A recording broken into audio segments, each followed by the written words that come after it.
자, 안녕하세요, 여러분. 꽃보다 체육 강원 대표입니다. 오늘 여러분들한테 너무 반가운 소식 가지고 왔어요. 신세계. 제가 정말 좋아하는 영화인데, 오늘 자소 쓰기 딱 좋은 날이구만. 자, 죄송합니다. 자, 일단은 공고가 많아서 지금 힘들어서 그런 것 같은데 이해해 주시고, 하반기에만 뜨는 반가운 소식, 신세계 그룹이 이제 상반기에는 안 떠요. 하반기에 뜨니까 꼭 이번에 놓치지 말고 작성하시면 좋을 것 같고요. 24년 상반기는 이제 굉장히 어려운 시즌이었어요. 티어도 굉장히 적고, 취업이 어려웠는데, 저도 굉장히 힘들었죠. 그래서 이제 여러분들이 그 이유가 뭐고, 대응을 어떻게 해야 되는지는 제가 드린 영상 보시면 좋을 것 같고요. 하반기가 근데 이번에 상반기보다 훨씬 좀 나은 것 같아요. 그래서 상반기 때 힘들었던 분들도 하반기에 좀 원서를 넣어보시면 좋을 것 같고요. 여러분들이 상담에 오시면 여러분들의 직무 설정, 방향성 설정, 내 스펙으로 어느 정도 갈 수 있는지, 대체 내 자소서 지금 얼마나 형편없는지 이런 거 제가 다 봐드릴 수 있으니까 상담에 오세요. 여러분들의 구독과 좋아요가 저한테 큰 힘이 되니까 구독, 좋아요 꼭 부탁드리겠습니다. 자, 신세계.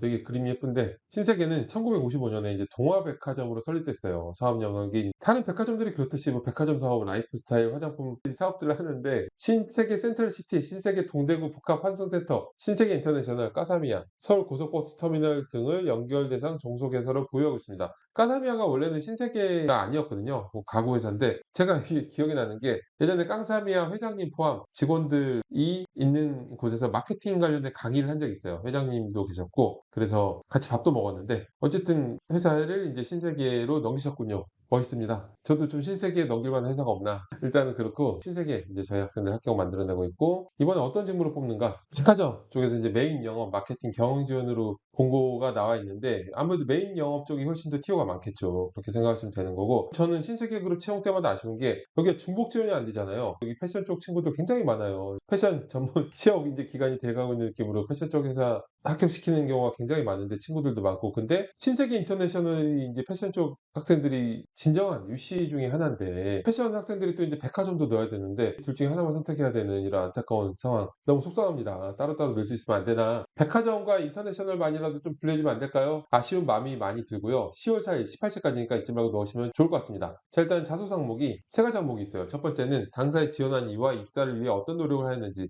구체적으로 기술하는 항목인데, 사실 이게 좀 복잡해요. 왜냐하면 입사를 위해서 노력한 게 아무래도 이제 나의 어떤 역량을 쌓기 위해서 노력했던 걸 써야 되는데, 이번 항목도 내가 이 일을 하기 위해서 잘할 수 있는 능력을 적는 거기 때문에 배분을 좀 해야 될 것 같다라는 생각이 들어요. 근데 이제 나의 어떤 역량을 적으라고 할 때는 직접적인 어떤 나의 업무하고 관련이 있을 만한 그런 역량들, 그런 경험들을 적는 게 있고, 이건 스토리적인 게 아니죠. 근데 또 스토리를 적는 것들 있죠. 뭐 장단점, 커뮤니케이션 역량, 개성 경험, 뭐 열정, 뭐 이런 걸 적는 게 있는데, 1번과 2번 중에 어떤 걸 어디에 배치해야 되는가라고 생각을 해보면은, 저는 1번이 직무 역량을 스토리적이지 않은 걸 풀어낸 게 맞다고 생각해요. 여기는 어쨌든 경험이나 역량이 아니라 어떤 노력을 하였는지이기 때문에 내가 역량을 향상시키기 위한 걸 써야 되잖아요.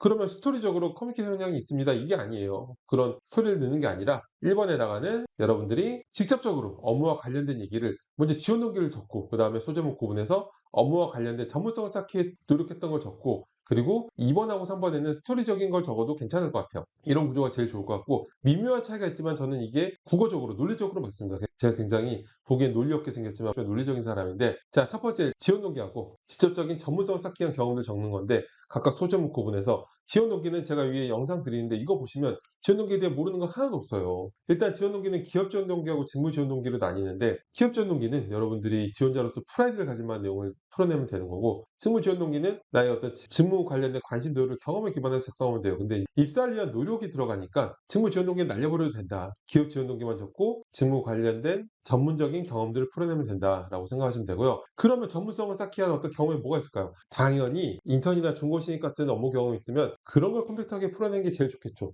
그리고 업무마다 다르겠지만 뭐 협상력, 데이터 역량, 또 관련 프로젝트 경험, 뭐 관련된 교육 수료, 이런 거를 각각 소제목으로 구분해서 컴팩트하게 풀어내면 됩니다. 이제 2번과 3번에는 저는 스토리적인 부분을 풀어내는 게 좋다고 생각하는데요. 2번은 지원한 직군에서 구체적으로 하고 싶은 일, 이게 중요한 게 아니에요. 이거는 두세 문장만 짧게 적으면 되는 거고, 하고 싶은 일이 뭔지가 뭐가 얼마나 중요하겠어요. 어차피 다 정해져 있는 업무들인데, 이거를 잘할 수 있는 차별화된 능력과 경험을 적는 거니까, 여기다가 이제 혹시 1번에 차마다 넣지 못한 나의 어떤 전문성 있는 역량을 역량을 풀어내도 괜찮고, 그렇지 않다면 캐릭터적인 역량을 풀어내도 괜찮죠. 자, 일단 캐릭터적인 역량은 3번도 마찬가지니까 묶어서 설명드리면, 스토리적인 항목을 적는 건데, 일단 이 부분은 경험을 나열하는 게 아니에요. 스토리를 쓰는 게 굉장히 중요해요. 이런 스토리적인 항목을 내 캐릭터적인 매력을 보여줘야 되는데, 뭐 마케팅, 프로젝트 소개, 또는 뭐 나의 어떤 성과, 5% 향상, 뭐 이런 게 메인으로 생각해 버리면 읽어보기가 어려워요. 그런 거 읽으려면 외우면서 봐야 되는데, 외우면서 읽어볼 사람 아무도 없다. 그렇기 때문에 꼭 스토리를 넣어야 돼요. 스토리는 바로 상황을 제시하고, 그 다음에 어떤 문제점이 진짜 중요해요. 문제가 명확해야 뒤를 읽어보고 싶은 흡입력과 어떤 궁금증, 그리고 몰입도가 생기거든요.